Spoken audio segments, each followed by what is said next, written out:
per time, my beloved developers were writing function and running functional test cases like hell. I mean, we weren't born developers or testers. Yeah.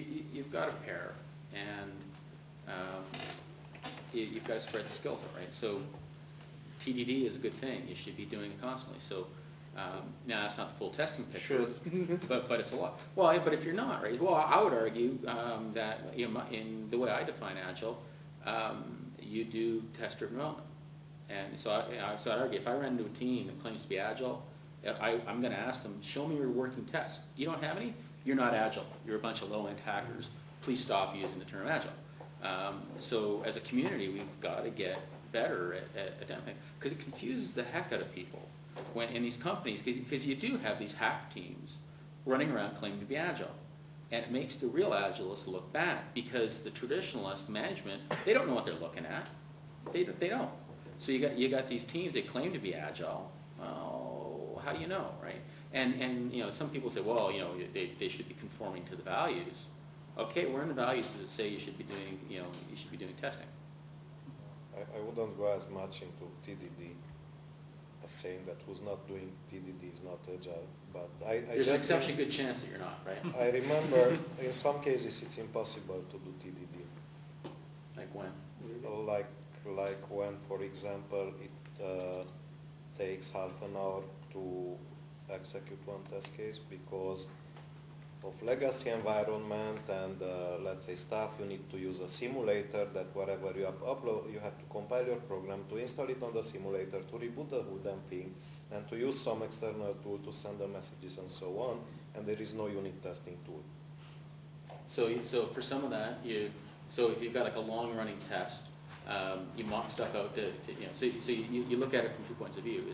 There's the test suite that you run constantly as you develop. Then there's the test suite that you run at night or on the weekends because it runs so long.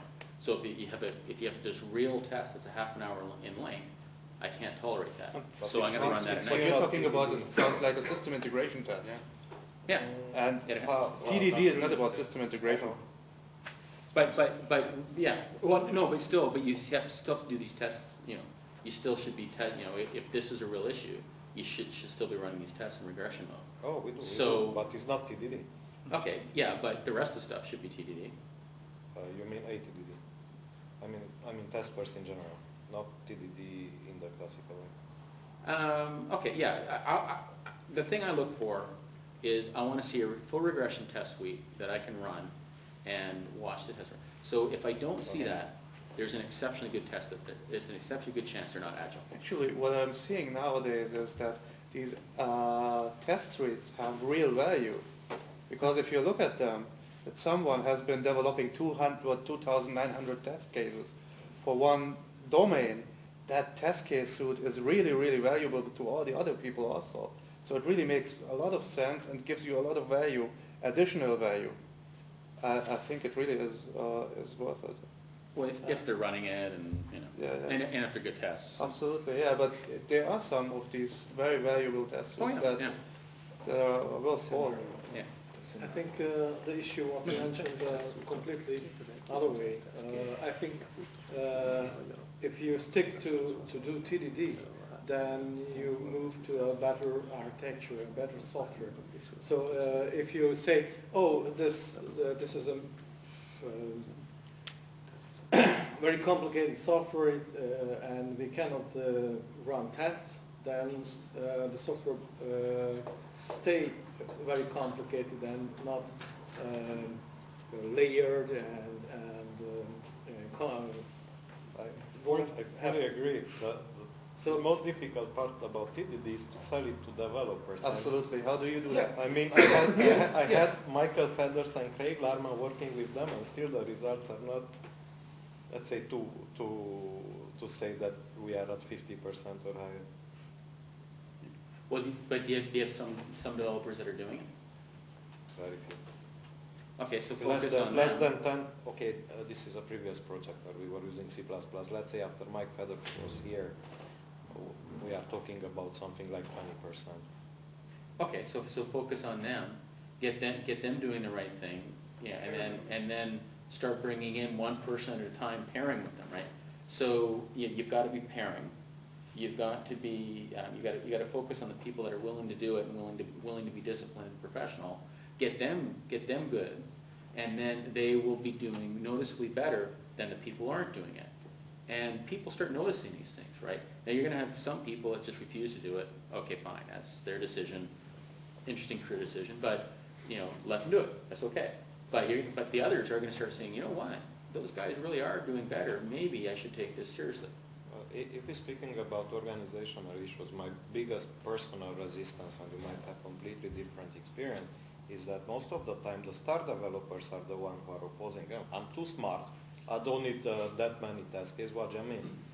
And usually they are the influencers among the others, and they are anyway doing better than the others, so they don't need to prove anything. So put them on other teams, right? There's other teams that can benefit from their experience, and so get them out of the way. So if they're blocking progress, then promote them, transfer them out of the way, right? Yes. And then Yes, but if you promote them, this is where the Scrum picks up two kind of people. The one is that doesn't make anything, that it turns out. The other one is that who is not a team player. And usually very smart or whatever players, like chief programmers who not talking, just sit down and then give me what to do and then I do it, not communicating with it. These are not team players. And then the team can suffer for it. You have to make I wouldn't use Scrum for this reason, because Scrum intentionally has no bloody word on development practices yet. So, and in my experience, these guys, they were not this that everybody was scared of them. They were quite popular and so on. So normal people, they were looking at them. They were informal leaders, not. But what happens with the team if you keep these guys inside? Then he will do every job. So somebody comes to him and then asks, okay, what is this problem? Please help me. Give me. Ready. Okay, how did you do it? So, and the other issue is that he will also do the so work this for will the not others. work in the long term. Well, this is experience. 80-20 is going to stay for a while. How do you solve that problem when you have such a star programmer at your team who is doing everything like he described it, and he's doing also the work for some of the other guys because they're so much behind, because they have been oppressed up to this point by the star programmer. This is also happening because the star programmer holds the other guys back because he always wants to be the best one and doesn't want the others to catch up, really. yeah. And he doesn't explain them, he doesn't teach them, but he solves the problems for them. So he keeps them chained to him, that they are dependent on him because he solves their problems. And so they even defend him and they are loyal to him, even though in reality it doesn't make much sense. How do you handle that guy? This star programmer, or that team? Basically you must That find is- a that is good a- position for this type of people. Yeah. So I wouldn't say that you have to fire, but The good if one? Yeah, of course. But this is a What kind is of the management going to say? Go on. Could be a quality manager or some. Yeah, no. So part of it is you give up on them, right? I Like agree, if the I team is agree. doomed, it's doomed, and so you pick and choose, right? If you can't win the battle, why the heck are you fighting it, right? So for any decent-sized organization, you're going to have your choice of multiple teams to help. And you've got to do triage, right?